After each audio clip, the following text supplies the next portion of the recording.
Hello සුබ දවසක් සියලුම දෙනාට. අපි කලින් වීඩියෝ එකේදී ඩිස්කස් කරා sign up page එකේ back end process එක සහ validations ආදී දේ ගැන. ඉතින් අද අපි වීඩියෝ එකේදී ඩිස්කස් කරමු sign in page එකේ back end process එක සහ validations ආදී දේ ගැන.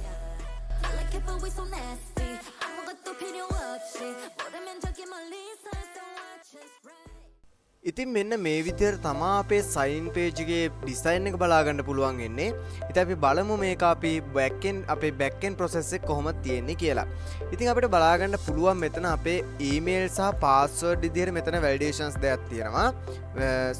input field දෙයක් තියෙනවා. ඊට පස්සේ අපිට මෙතන අපි මෙතනට email එකක් සහ password එකක් දීලා බලමු. හැබැයි මෙතන email එකක් password එකක් දෙන්නේ අපි මෙතන sign up page එකේදී අපි register වෙන email එක password එක තමයි. ඉතින් අපි මෙතන අපි අලුතෙන් ආයෙත් register වෙමු. මම මෙතන දෙනවා test කියලා first name එකත් 1 2 3 කියලා last name එකත් ඊට පස්සේ test 1 2 3 @gmail.com විදිහට මම දෙනවා මේ email එකත් මෙතන password එක මම දෙනවා 1 ඉඳන් 5ට යනකම්. ඊට පස්සේ මෙතන phone number එකකුත් මම දෙනවා. මෙතන මේල් කියලා දාලා මම ජෙන්ඩර් එක මෙතන sign up වෙනවා. registration successful කියලා අපිට message එක ඔන්න ආවා. ඉතින් අපි ගිහිල්ලා බලමු අපේ database එකට මේක අපි register වෙලාද කියලා. ඔය මෙතන අපිට field එක මෙතන බලා ගන්න පුළුවන් refresh කරාම අපි register වෙලා ඉන්නවා. ඉතින් අපි ඊට පස්සේ මෙතන already have an account sign in කියන බටන් එක ක්ලික් කරාට පස්සේ අපි අරන් යනවා මෙතන sign in page එකට. ඉතින් මෙතන sign in page එකේ අපිට බලා ගන්න පුළුවන් email එක සහ password එක add කරන්න තියෙනවා.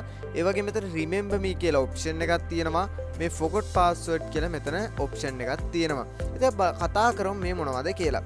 ඉතින් email එක සහ password එක අපිට මෙතන simply add කරලා අපිට පුළුවන් මෙතන log වෙන්න. මම password එක ඉඳන් 5ට යනකම් ඒ විදිහට කරලා මම sign in වෙනවා. ඒ අපි sign වෙනවා අපිට අපේ අරන් යනවා අපේ e-shop web application එකට. අපි බලමු මෙතනදී මොකද්ද මේ remember me option එක කියන්නේ කියලා.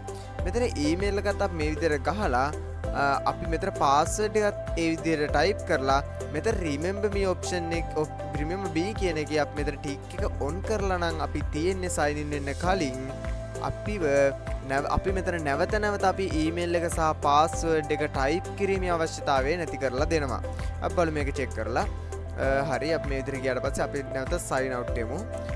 අපි sign out වුණාට පස්සේ අපිට මෙතන බලා ගන්න පුළුවන් අපි email එක password එක සහ email එක සහ password එක අපිට නැවත ඇතුළත් කිරීමේ අවශ්‍යතාවයක් ඇති වෙලා නැහැ. අපි ඉස්සෙල්ලා manual ඇතුළත් කරාට මෙතන automatically මෙතන field එකේ අපිට email එක සහ password එක බලා ගන්න පුළුවන්. මොකද්ද මේ forgot password කියලා කියන්නේ? අපි බලමු forgot password කියන්නේ මොකද්ද කියලා. අපි හිතමු අපි password එක දැන් අමතකයි. password එක අපි වැරදි password එකක් ගහලා මෙතන forgot password දුන්නාට පස්සේ අපිට ටික වෙලාවක් ගියාට පස්සේ මෙතන අපිට email එකක් එනවා. email එකට කලින් අපිට එනවා මෙතන alert එකක් verification code sent to a email. Please check your email. අපි ගිහින් බලමු අපේ email එකට. අපිට email එකට ගියාට පස්සේ අපිට බලා ගන්න පුළුවන් මෙන්න මේ විදිහට mail එකක් අපිට ඇවිල්ලා තියෙනවා. ඉතින් මේ mail එකේ තියෙන මේ verification code එක. අපි මේ verification code එක මෙතනින් copy කරගෙන ගිහිල්ලා අපිට මෙතන alert එක okay කරාට පස්සේ අපිට එනවා forgot box එකේ pop up එකක් විතර අපිට ඇවිල්ලා තියෙනවා. ඉතින් මෙතන අපි new password එක අපිට දාන්න පුළුවන්. මම new password දානවා 1 ඉඳන් 4ට යනකම්. මෙතන retype password ආයෙ නැවතත් අතුලත් කරන්න තියෙන්නේ. මෙතන verification code එකට අපි අර email එකෙන් copy කරගත්ත verification code එක මෙතන add කරලා reset දුන්නට පස්සේ බලා ගන්න පුළුවන් අපිට alert එක යනවා password change successful කියලා. ඉතින් බලමු password එක අපේ change වෙලාද කියලා. මෙතන නැවතත් already have an account එකට ගිහිල්ලා අපි මෙතන 1 ඉඳන් 4ට දෙනවා sign in වෙනවා. ඕන අපිට එතකොට අපිට බලා ගන්න පුළුවන් අපේ password එක change වෙලා තියෙනවා. ඉතින් අපි බලමු මේ sign in page එකේ back end process එක කොහොමද සිදු වෙලා තියෙන්නේ කියලා. අපිට මෙහෙම ගියම් බලා ගන්න පුළුවන් මේ තියෙන්නේ sign in box එකේ අපේ back end code ටික. ඉතින් sign up page එකේ වගේම තමයි අපිට මෙතනින් බලා ගන්න පුළුවන් මෙතන email එක සහ password එක අපිට add කරන්න දීලා තිනවා. මේ තියෙන අපේ remember me option එක. ඒ වගේ මෙතන තියෙනවා forgot password option එකත්. එතනින් ගිහම ඊට පස්සේ තියෙනවා sign in button එකත් new to e-shop sign up කියන බටන් එකත් මේ විදිහට බලා ගන්න පුළුවන්. ඉතින් ඊට පස්සේ මෙතන අපි මෙතන forgot password කියන එකට on click action එකක් දාලා forgot password කියලා මම මෙතන දාලා තියෙනවා. මෙතන අපි ගිහින් බලමු JavaScript වල මොකද්ද මේ forgot password කියන්නේ කියලා. අපිට මේ විදිහට ගියාම බලා ගන්න පුළුවන් මෙන්න මෙතන තියෙනවා forgot password කියලා. ඉතින් මෙතනදී වෙන්නේ අපේ ඊමේල් එක හෝ password එක අපිට මතක නැත්නම් මෙතන forgot password ගිහිල්ලා අපිට මේ password එක change කරගන්න පුළුවන්. ඉතින් ඒ විදිහට තමයි මෙතන වෙලා තියෙන්නේ.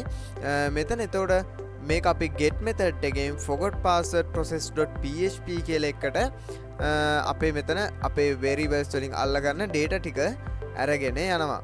ඉතින් බලමු මේක කොහොමද එහෙම අරන් ගිහලා තියෙන්නේ කියලා forgot password.php එකට ගිහිල්ලා. ඉතින් මෙන්න මේ විදිහට තමයි මෙතන include කරලා තියෙනවා files ගොඩක්. ඒතර මෙන්න මේ විදිහට තමයි අපේ මෙතන forgot password එක අපේ back end එකේ program වෙලා තියෙන්නේ. ඊට පස්සේ නැවත අපිට බලා ගන්න පුළුවන් මෙතන index එකට ගියාට පස්සේ තියෙනවා sign in page එකේ on click action එකක් දාලා sign in කියලා දාලා. ඉතින් අපි ඒකත් බලමු මොකද්ද මේ sign in page එක මෙතන වෙන්නේ කියලා.